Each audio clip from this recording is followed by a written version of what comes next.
Assalamualaikum warahmatullahi wabarakatuh. Perkenalkan, nama saya Cynthia Dewi Kusumaningrum, NIM 7211419064.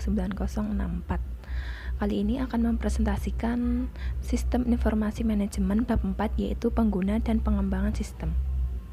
Pertama yaitu organisasi bisnis. Dukungan sistem informasi bagi organisasi. Sistem informasi dikembangkan untuk mendukung keseluruhan organisasi, eksekutif, dan area bisnis. Nah, berikut adalah figur dari suatu sistem informasi yang dikembangkan untuk mendukung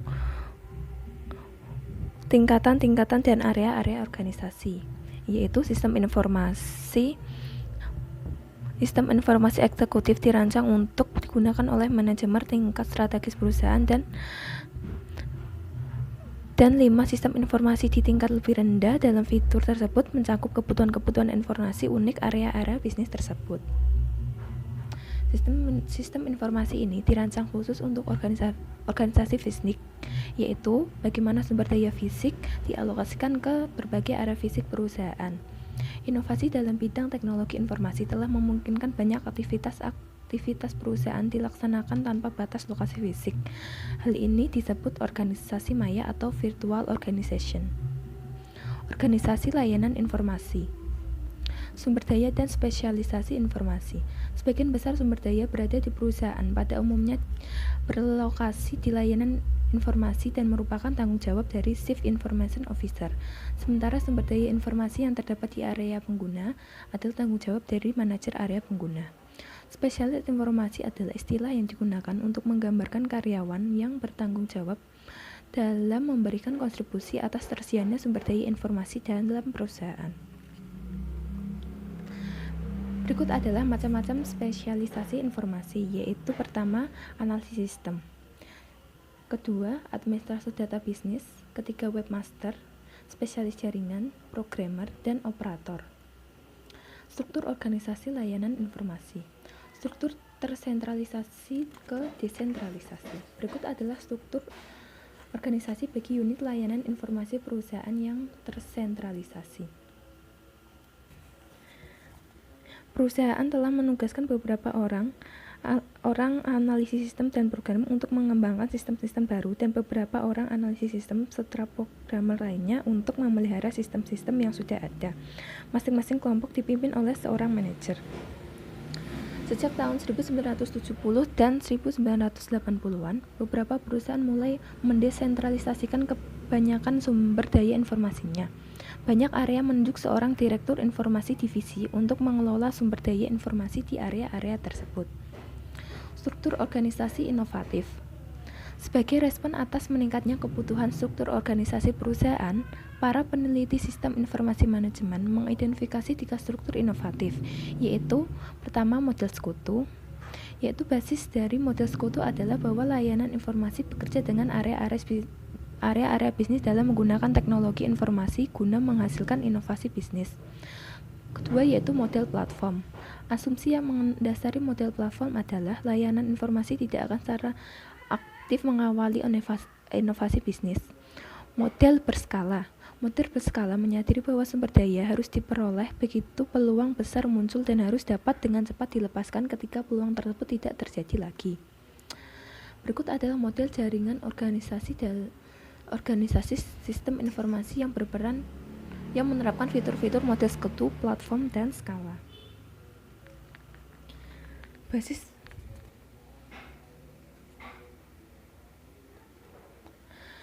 Penyebab timbulnya komputasi pengguna akhir. Komputasi pengguna akhir atau EUC berarti pengembangan seluruh atau sebagian sistem informasi oleh pengguna.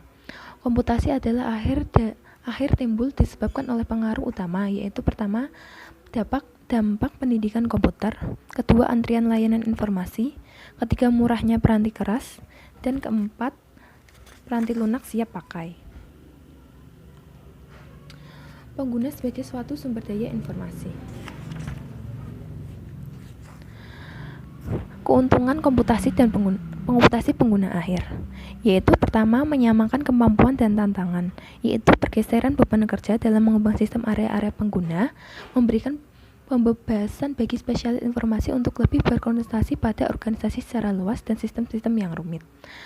Kedua yaitu mempersempit jarak komunikasi. Ketika pengguna mengembangkan aplikasi mereka sendiri, maka mereka tidak akan terdapat jarak komunikasi karena tidak ada kebutuhan untuk berkomunikasi. Resiko komputasi pengguna akhir. Pertama yaitu sasaran sistem yang buruk, hilangnya kendali, hilangnya keamanan, hilangnya integritas data, penggunaan sumber daya informasi yang tidak efisien, dan sistem yang dirancang dan didokumentasikan dengan buruk. Kriteria pendidikan, pengetahuan, dan keahlian yang dibutuhkan untuk karir di bidang informasi. Yaitu pertama, pengetahuan pengembangan sistem. Pertama, pembuatan model sistem terdiri atas berbagai cara untuk mendokumentasikan sistem. Kedua, pengetahuan komputer yaitu kemampuan untuk menggunakan sumber daya komputer guna mendapatkan pemrosesan. Ketiga, pengetahuan informasi yaitu pemahaman bagaimana menggunakan informasi dalam setiap langkah proses pemecahan masalah.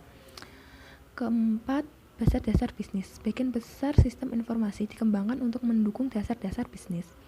Teori sistem yaitu menjelaskan bagaimana cara menggambarkan suatu fenomena dalam bentuk struktur sistem normatif. Yang terakhir yaitu proses pengembangan sistem, terdiri atas langkah-langkah yang diambil untuk mengembangkan suatu sistem informasi. Selanjutnya adalah keahlian pengembangan sistem. Keahlian pengembangan sistem meliputi pertama adalah keahlian komunikasi, yaitu melibatkan kemampuan untuk menyampaikan informasi pada orang lain dan menggunakan informasi tersebut. Kedua yaitu kemampuan analitis. Kemampuan analitis melibatkan studi pemahaman akhir atas suatu situasi dengan tujuan memutuskan atau resolusi. Selanjutnya yaitu kreativitas. Penciptaan ide atau solusi baru yang sepenuhnya atau separuhnya baru. Kepemimpinan yaitu kemampuan untuk mengarahkan orang lain untuk melaksanakan tugasnya. Otomatisasi kantor. Pergeseran dari pemecahan masalah administratif ke manajerial.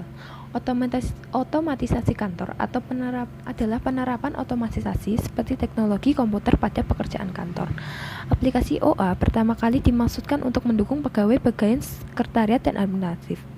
Seiring dengan bertambahnya pengetahuan komputer di kalangan manajemen profesional, mereka menyadari bahwa mereka dapat menggunakan berbagai aplikasi untuk memecahkan masalah yang mereka hadapi.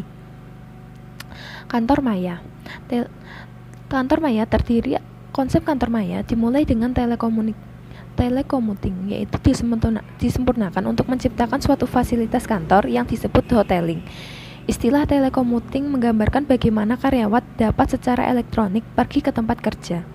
Keuntungan dari telekomuting bagi karyawan adalah fleksibilitas yang diberikan, dan beberapa kerugian adalah sifatnya yang terisolasi, kekhawatiran akan kehilangan pekerjaan, atau terganggunya karir.